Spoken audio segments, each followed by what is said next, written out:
সকল শিক্ষার্থী ও অভিভাবকদের আমার চ্যানেলের পক্ষ থেকে জানাই আন্তরিক শুভেচ্ছা ও ভালোবাসা। আজকে আমরা লেন্সের বিভিন্ন যে জ্যামিতিক অংশগুলো রয়েছে সেগুলো নিয়ে আজকে আমরা বিস্তারিত আলোচনা করব। তো আমরা এর আগের ক্লাসে জেনেছিলাম যে লেন্স কি দু ধরনের হয়, তাই তো? একটা দেখেছিলাম আমরা কি উত্তল লেন্স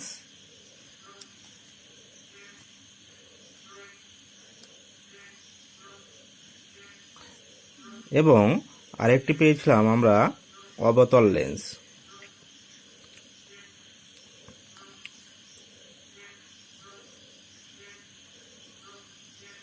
আচ্ছা, তো উত্তল লেন্স কি? যে লেন্সের মাঝের দিকটি কি মোটা এবং কি দুপ্রান্ত কি সরু থাকে সেই লেন্সটাকে কি বলেছিলাম? উত্তল লেন্স। এবং যে লেন্সের ক্ষেত্রে কি মাঝের দিকটি সরু দুপ্রান্ত কি মোটা বা পুরু সেটাকে কি বলবো আমরা? অবতল লেন্স।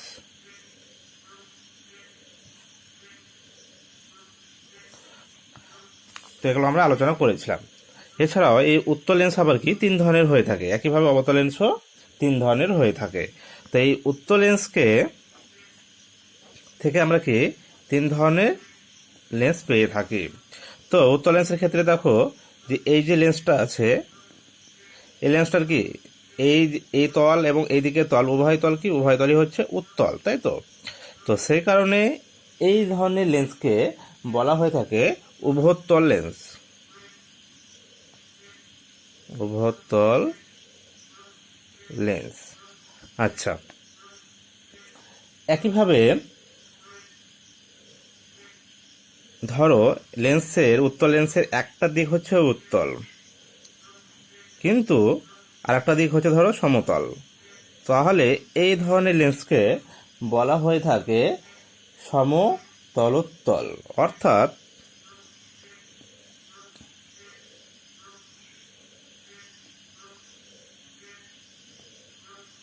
কি বলা হবে? সমতলোত্তল। তার মানে একদিক সমতল একদিক হচ্ছে উত্তল। ঠিক একইভাবে ধরো উত্তল লেন্সের একটা দিক হচ্ছে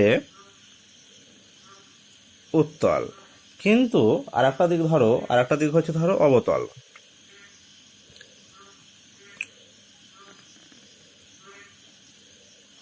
তো ধরো এই লেন্সে একদিক উত্তল আর দিক হচ্ছে অবতল। তো এই ধরনের লেন্সকে বলা হয়ে থাকে কি? এই ধরনের লেন্সকে বলা হয়ে থাকে অবতলোত্তল, অর্থাৎ অবতলোত্তল।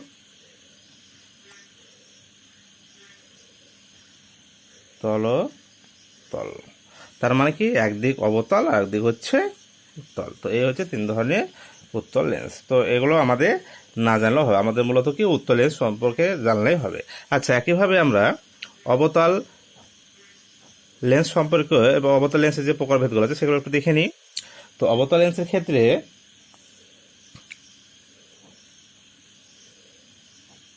এই যে লেন্সটা দেখতে পাচ্ছ, এটা কি দুদিকে হচ্ছে অবতল। সে কারণে এই ধরনের লেন্সকে বলা হয়ে থাকে উভয়তল, অর্থাৎ উভয় দিকে হচ্ছে অবতল, উভয়তল। আচ্ছা, একইভাবে ধরো একটি অবতল আছে, অবতল লেন্সের ক্ষেত্রে একটা দিক ধরো অবতল, একটা দিক হচ্ছে অবতল, কিন্তু আরেকটা দিক হচ্ছে ধরো সমতল, যেমন এই লেন্সটা। তাহলে কি একটা দিক অবতল আর একটা দিক সমতল, তখন এই লেন্সকে বলা হবে সমতলাবতল। তখন কি নাম হয়ে যাবে? সমতলাবতল। অর্থাৎ দেখো একটা দিক হচ্ছে সমতল আর একটা দিক হচ্ছে অবতল, সে করে নামটা এসেছে কি সমতলাবতল। তো একইভাবে ধরো আরেকটি কি অবতল লেন্স আছে যেখানে একটা দিক হচ্ছে অবতল এবং আরেকটা দিক হচ্ছে উত্তল। তাহলে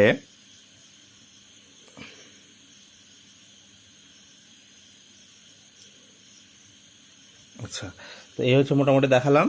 তো ধরো একটা দিক হচ্ছে কি অবতল এবং একটা দিক হচ্ছে উত্তল, তখন এই অবতল লেন্সকে বলা হবে উত্তলাবতল। কি বলা হবে? উত্তলা বতল। আচ্ছা, তো এত ধরনের লেন্স সম্পর্কে মনে না রাখলেও চলবে। তো আমাদের মূলত যেটা জানতে হবে সেটা হচ্ছে উত্তল এবং এই অবতল, এই দুটো আমাদের ভালোভাবে জানতে হবে। আচ্ছা, এবার আমরা দেখে নিই লেন্সের আলোক কেন্দ্র কি। লেন্সের আলোক কেন্দ্র,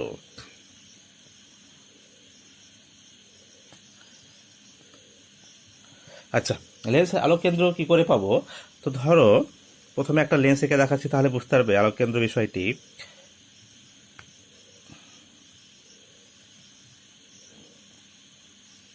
এই হচ্ছে ধরো একটা কি উত্তল লেন্স এঁকেছি। আবার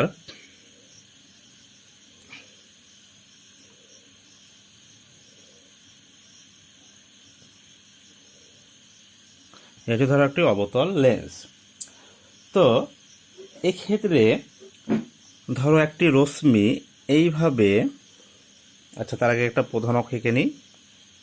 এটা হচ্ছে ধরো প্রধান অক্ষ। তো ধরো একটি রশ্মি এ বি এইভাবে লেন্সে এসে কি হলো, আপতিত হলো। আচ্ছা, এ বি, তাহলে এ বি রশ্মিটি এবার কি হবে, যেহেতু এটি হচ্ছে বায়ু মাধ্যম, এটি হচ্ছে কি কাচ মাধ্যম, তাই তো? তাহলে এক্ষেত্রে এটা যদি আমরা এখন অভিলম্ব আঁকি, তাহলে এটা ধরা হচ্ছে অভিলম্ব।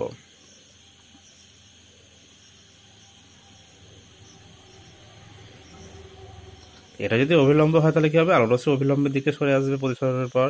তাহলে এইভাবে কি হবে, অভিলম্বের দিকে সরে আসবে, দিয়ে এসে এই বিন্দুতে আবার কি হবে, এই বিন্দুতে এসে আবার প্রতিসৃত হবে।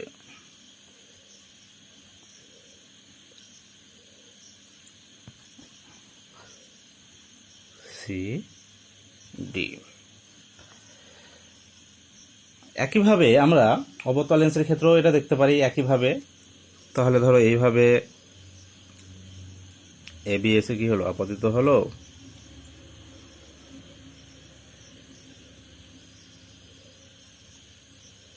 এখানে যদি একটা প্রধান অক্ষ আঁকি,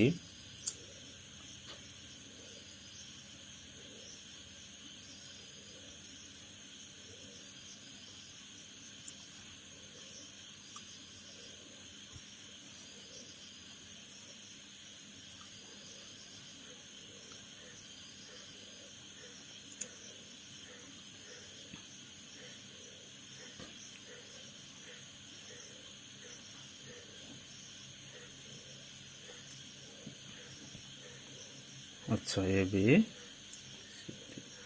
আচ্ছা, এবার এটা যেটা আমাদের বোঝার চেষ্টা করতে হবে সেটা এবার আমরা দেখি। তো ধরো এই হচ্ছে একটি আলোক রশ্মি এ বি, কি হয়েছে, এ বি এসে কাচ মাধ্যমে এসে কি হয়েছে, প্রতিসরিত হয়েছে, অর্থাৎ লেন্স এসে কি হয়েছে, প্রতিসরিত হয়েছে। তার ফলে কি হবে, এই এ বি রশ্মিটি কি হবে, যেহেতু বায়ুমণ্ডলের কাচ মাধ্যমে প্রবেশ করছে, সেই কারণে কি হবে, ওর যে পথ সেটা কি হবে, বেঁকে যাবে, তাই তো? অর্থাৎ কি কিছুটা কি হবে, চ্যুতি হবে। চ্যুতি হওয়ার পর সে কি হবে, অপর আরেকটি বিন্দুতে কি হবে, সেখান থেকে কি আবার বায়ু মাধ্যমে এসে কি হবে, প্রতিসরিত হবে।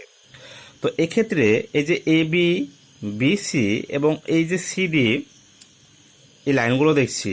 তো এখানে দেখো আলোক রশ্মিটি কি হয়েছে, আলোক রশ্মিটি এই যে প্রধান অক্ষ দেখছো, এই প্রধান অক্ষের উপরে কি হয়েছে, একটি নির্দিষ্ট বিন্দুতে এসে কি হয়েছে, মিলিত হয়েছে।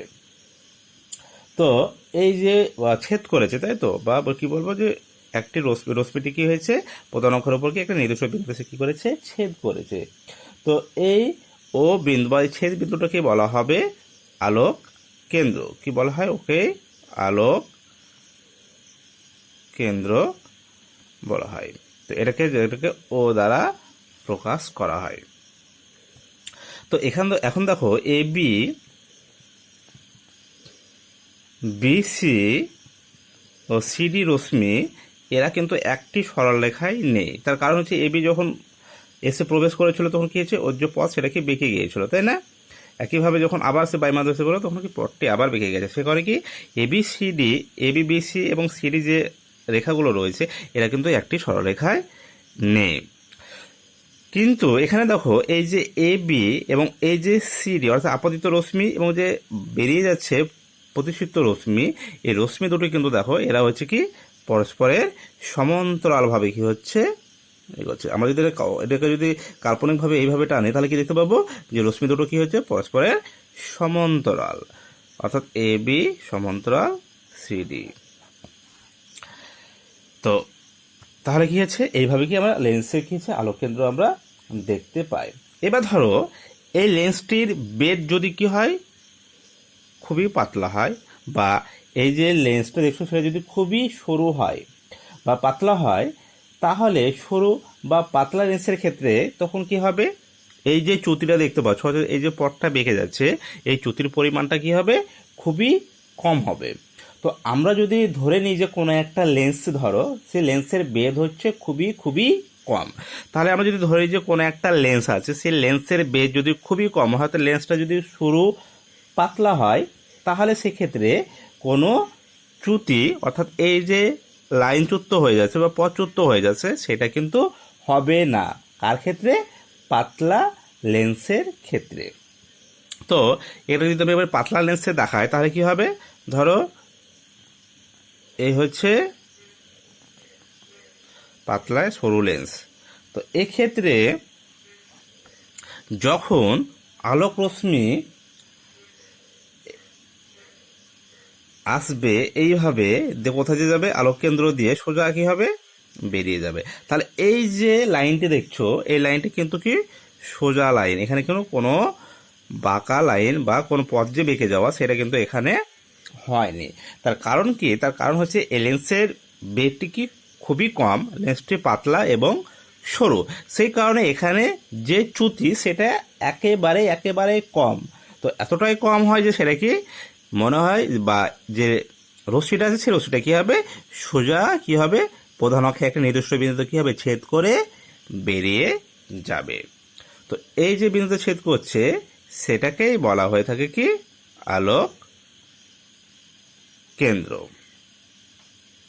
তো আলোক কেন্দ্রের অনেক সময় যে সংজ্ঞাটা বলা হয় যে পাতলা লেন্সের ক্ষেত্রে আলোক কেন্দ্র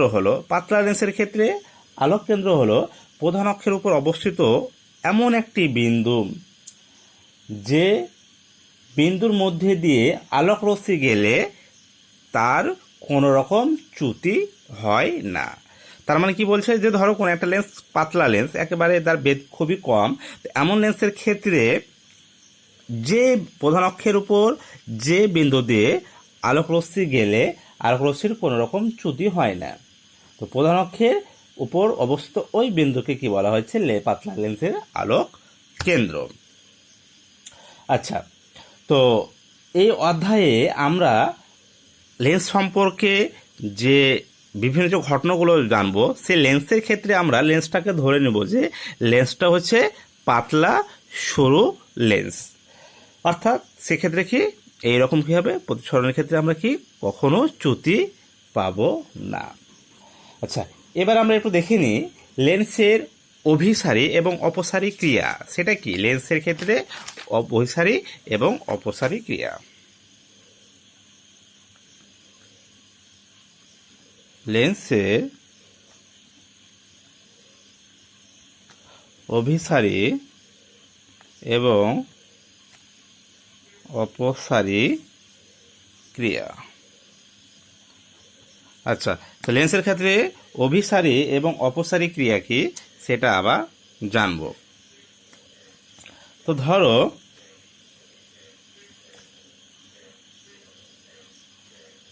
এ হচ্ছে একটি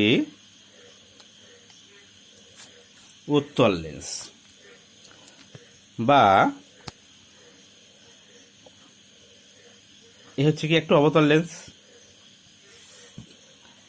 তো যখন প্রধান অক্ষের ধরো এটা হচ্ছে প্রধান অক্ষ, তো যখন প্রধান অক্ষের সমান্তরাল রশ্মি কি হবে লেন্সে এসে কি হবে আপতিত হবে, তখন আপতিত হলে প্রতিসরণের পর কি হবে রশ্মিগুলো কি রকমের হবে সেটা আমরা জানব। তো প্রথমে ধরো এই যে লেন্সটা দেখছি, এই লেন্সটাকে আমরা কতগুলো ক্ষুদ্র ক্ষুদ্র প্রিজমের সমষ্টি আমরা ভাবতে পারি। যেমন ধরো এইটা একটা ছোট্ট প্রিজমের টুকরো, তারপরে এইটা একটা ছোট্ট প্রিজমের টুকরো, বা এইটা একটা প্রিজমের টুকরো বলতে পারো, এইটা একটা প্রিজমের টুকরো, এইটা একটা ধরো প্রিজমের টুকরো। তো এরকম কি ছোট ছোট প্রিজমের সমষ্টি হিসাবে আমরা লেন্সটাকে কি ধরে নিতে পারি। একইভাবে আমরা অবতলকেও ঠিক এইভাবে কতগুলো প্রিজমের সমষ্টি হিসাবে কি করতে পারি, ধরে নিতে পারি। তো ধরো এই লেন্সটাকে যদি আমরা প্রিজমে ছোট ছোট টুকরো করে দেখাই, তাহলে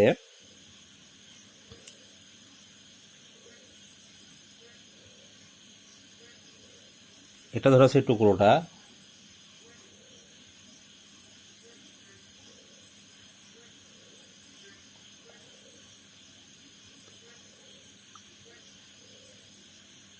আচ্ছা এরকম কি আমরা কতগুলো কি টুকরো ধরে নিতে পারি।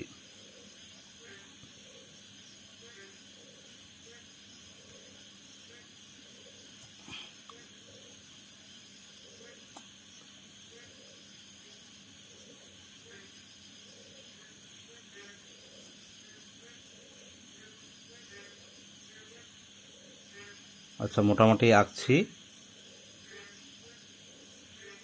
তো এটা হচ্ছে ধরো এই যে প্রিজম রেখেছি, প্রিজমগুলোকে কতগুলো ছোট ছোট টুকরে আমরা ভাগ করেছি। তো এক্ষেত্রে যখন প্রধান অক্ষের সমান্তরালে রশ্মি কী হবে, এইভাবে এসে লেন্সে এসে কী হবে, আপতিত হবে, সেক্ষেত্রে আপতিত রশ্মি কী হবে, লেন্স দ্বারা প্রতিসরণের পর প্রধান অক্ষের একটি নির্দিষ্ট বিন্দুতে কী হবে, অগ্রসর হবে।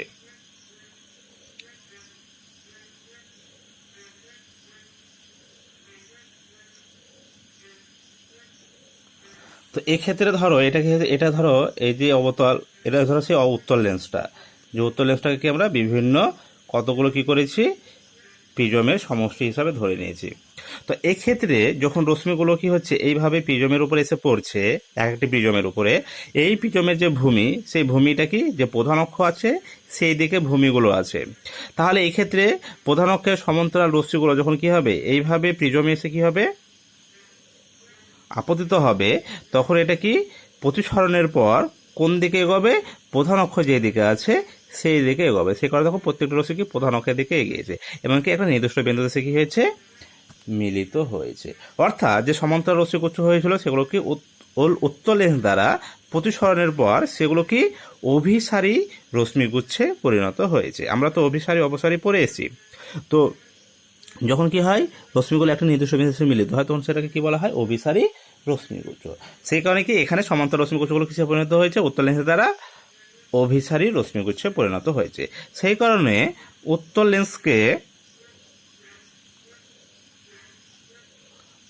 লেন্সকে আবার অভিসারী লেন্সও বলা হয়, লেন্স বলে। ঠিক একইভাবে অবতল লেন্সের ক্ষেত্রেও যখন কি হবে, প্রধান অক্ষের সমান্তরাল রশ্মি কি হবে, এইভাবে ধরো ছোট ছোট প্রিজমগুলো আছে, প্রিজমের উপরে কি আপতিত হবে, তখন সেটা কি হবে, এই প্রিজমের ক্ষেত্রে প্রতিসরণের পর রশ্মিগুলো কি হবে, প্রান্তের দিকে, এই যে প্রান্তগুলো দেখছো, প্রান্তের দিকে কি হবে, সবসময় বেঁকিয়ে যাবে।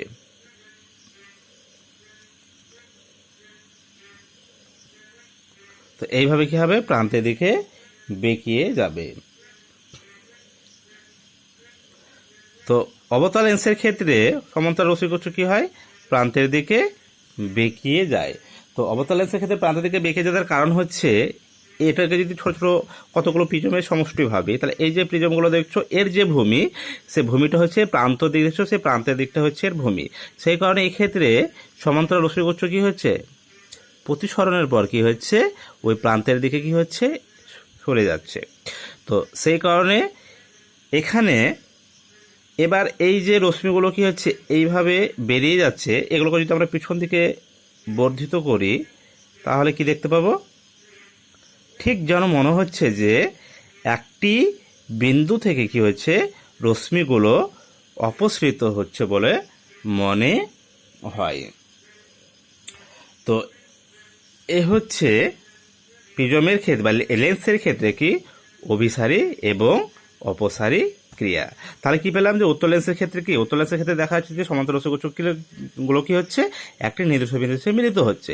অবতল লেন্সের ক্ষেত্রে আমরা কি দেখতে পাচ্ছি? অবতল লেন্সের ক্ষেত্রে দেখতে পাচ্ছি যে যে আলোক সমান্তর রশ্মিগুলো প্রতিসরণের পর ঠিক যেন মনে হচ্ছে যে একটি বিন্দু থেকে কি হয়েছে তারা অপসৃত হচ্ছে, তাই না? এবং রশ্মিগুলো কি ঠিক যেন মনে হচ্ছে কি অপসারী রশ্মিগুচ্ছ কি হয়েছে পরিণত হয়েছে। সেই কারণে অবতল লেন্সকে অপসারী লেন্সও বলা হয়, অপসারী লেন্স বলে। আচ্ছা, এবার আমরা লেন্সের ফোকাস তল এবং ফোকাস দূরত্ব সম্পর্কে জানব। তো ধরো এই হচ্ছে একটি উত্তল লেন্স এবং উত্তল লেন্সের এটা হচ্ছে ধরো প্রধান অক্ষ।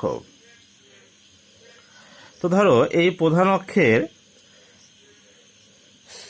সাপেক্ষে কি কতগুলো সমান্তরাল রশ্মি কি হবে লেন্সে এসে কি হবে আপতিত হবে। আচ্ছা, এইভাবে ধরো প্রধান অক্ষের সমান্তরাল রশ্মি কি হয়েছে লেন্সে এসে আপতিত হয়েছে। এখন উত্তল লেন্সের ক্ষেত্রে কি হবে? উত্তল লেন্সের ক্ষেত্রে এই রশ্মিগুলো এখানে কি হবে প্রতিসৃত হবে এবং প্রতিসরণের পর কি হবে এরা একটি প্রধান অক্ষের উপর নির্দিষ্ট বিন্দুতে এসে কি হবে মিলিত হবে।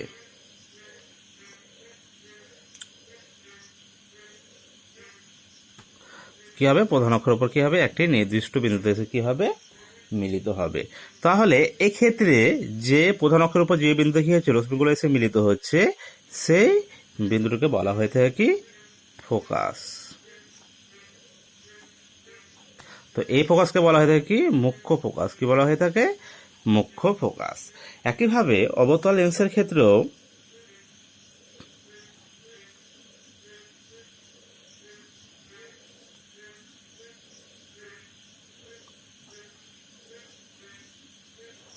অবতল লেন্সের ক্ষেত্রে কি হবে যখন প্রধান অক্ষে সমান্তরাল রশ্মি কি হবে লেন্সে এসে আপতিত হবে তখন সেখানে প্রতিসরণের পর কি হবে সেগুলো আমরা দেখতে পেলাম কি অপসারী রশ্মিতে পরিণত হবে, তাই না?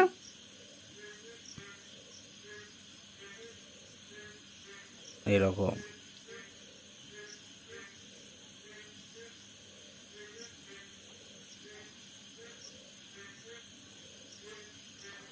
আচ্ছা, তো এগুলোকে যদি আমরা পিছন দিকে বিবর্ধিত করি তাহলে কি হবে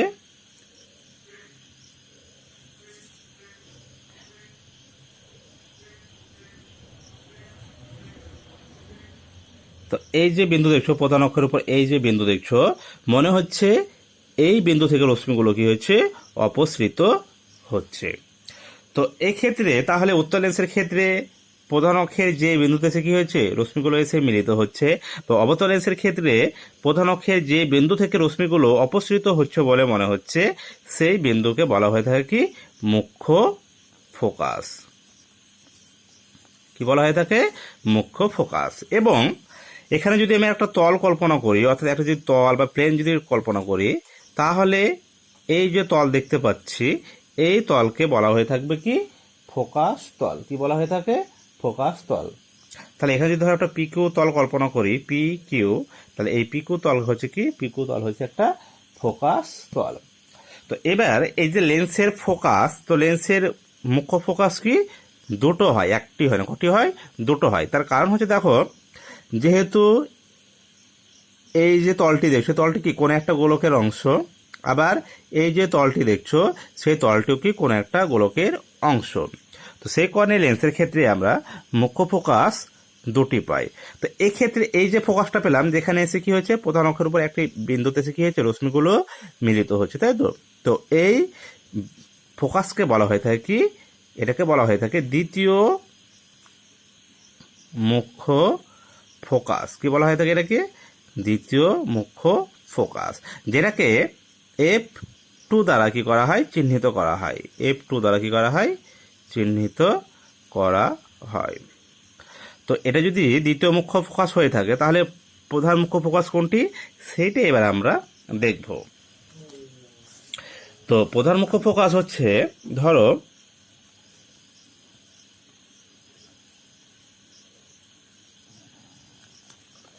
এরকম একটি কি আছে, উত্তল লেন্স আছে। আচ্ছা, তো এই উত্তল লেন্সের ক্ষেত্রে ধরো এই একটি বিন্দু থেকে কি হয়েছে, রশ্মিগুলো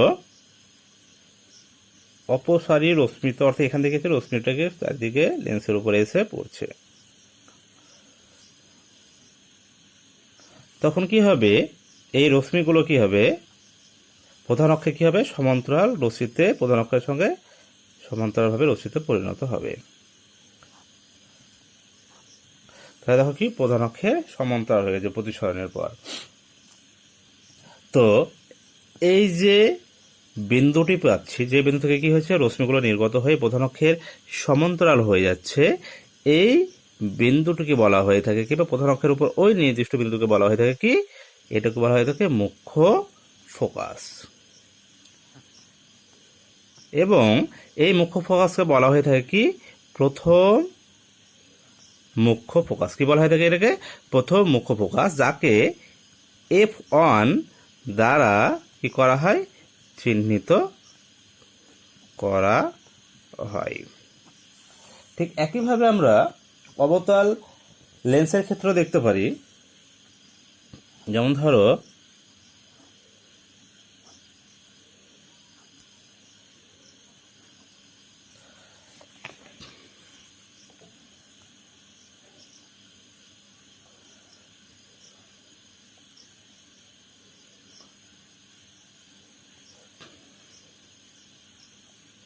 তো এই ধরো রশ্মি এইভাবে কি হলো, এসে লেন্সে এসে কি হলো, আপতিত হচ্ছে, তাই তো? আচ্ছা,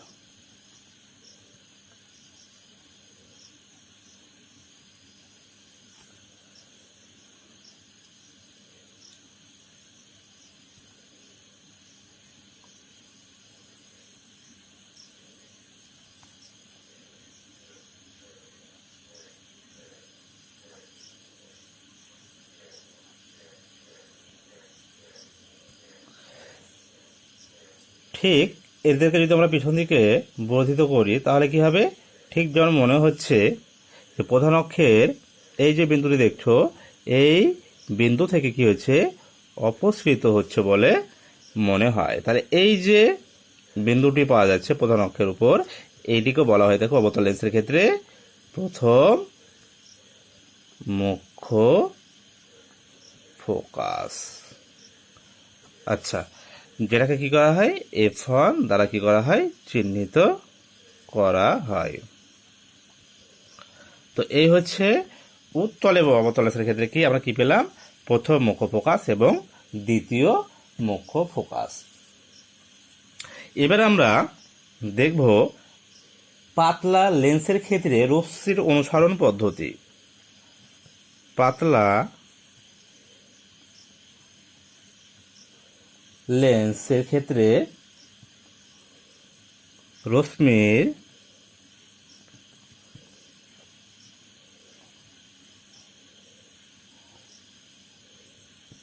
অনুসরণ পদ্ধতি। আচ্ছা, তো ধরো লেন্স, যখন কোনো একটা লেন্স কি হবে, কোনো একটা রশ্মি, আলোক রশ্মি কী হবে, যখন আলোক রশ্মি লেন্স এসে কী হবে, প্রতিসৃত হবে, প্রতিসরণের পর যখন প্রতিবিম্ব তৈরি হবে, তো প্রতিবিম্ব গঠনের জন্য আমরা কোন কোন রশ্মিগুলোকে বিবেচনা করব সেটাই কিন্তু এখানে আমরা জানব। তো প্রতিবিম্ব গঠনের ক্ষেত্রে কোনো একটি বস্তুর কোনো একটি বিন্দু থেকে অসংখ্য কী হয়, রশ্মি নির্গত হয়, কিন্তু আমরা প্রতিবিম্ব গঠনের জন্য যে কোনো বিন্দু থেকে নির্গত দুটি রশ্মিকে কী করা হবে, বিবেচনা করা হবে। তো সেই রশ্মিগুলোর মধ্যে ধরো একটি রশ্মি ধরো সেটা যদি লেন্সের প্রধান অক্ষের সমান্তরাল হয়, সে রশ্মিটি কী হবে?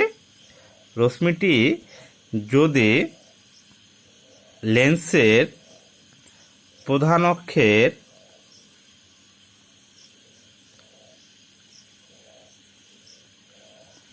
সমান্তরাল হয় তাহলে কি হবে? তাহলে ধরো কোনো একটি রশ্মি কি হচ্ছে, লেন্সের প্রধান অক্ষের সমান্তরাল হয়ে গিয়েছে, লেন্সে এসে কি হচ্ছে, আপতিত হচ্ছে। তখন ওই রশ্মিটি কী হবে? লেন্স দ্বারা প্রতিসরণের পর উত্তর লেন্সের যে মুখ্য ফোকাস রয়েছে, যেটাকে কি বলা হচ্ছে দ্বিতীয় মুখ্য ফোকাস, অর্থাৎ F1।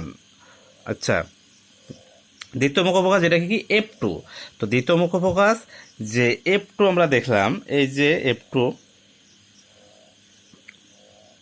দ্বিতীয় মুখ্য ফোকাস F2।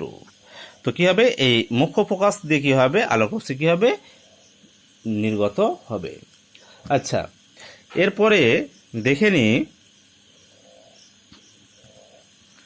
যদি ধরো কোনো রশ্মি উত্তর লেন্সের ক্ষেত্রে মুখ্য ফোকাসগামী হচ্ছে, প্রথম যে মুখ্য ফোকাসগামী, তাহলে প্রথম মুখ্য ফোকাসগামী কোনো যদি রশ্মি লেন্সে এসে কি হয়, আপতিত হয়, বা অবতল লেন্সের ক্ষেত্রে প্রথম মুখ্য ফোকাসের দিকে পরিচালিত বা কোনো রশ্মি লেন্স দ্বারা কী হবে, প্রতিসরণের পর প্রধান অক্ষের সমান্তরাল রশ্মিতে পরিণত হবে। তার মানে কি বলে, ধরো যে কোনো একটি রশ্মি উত্তর লেন্সের ক্ষেত্রে যদি কি হয়, প্রথম মুখ্য ফোকাসগামী হয়ে লেন্সে এসে কী হলো, আপতিত হলো, তখন লেন্স দ্বারা প্রতিসরণের পর কী হবে, সেটি প্রধান অক্ষের সমান্তরাল হয়ে যাবে। অবতল লেন্সের ক্ষেত্রে কি, ধরো মুখ্য ফোকাসগামী কোন রশ্মি কি লেন্সে এসে কী হলো, আপতিত হলো, সেখানেও কি লেন্স দ্বারা প্রতিসরণের পর কী হবে, প্রধান অক্ষের সমান্তরাল হিসাবে সেটা কি নির্গত হবে।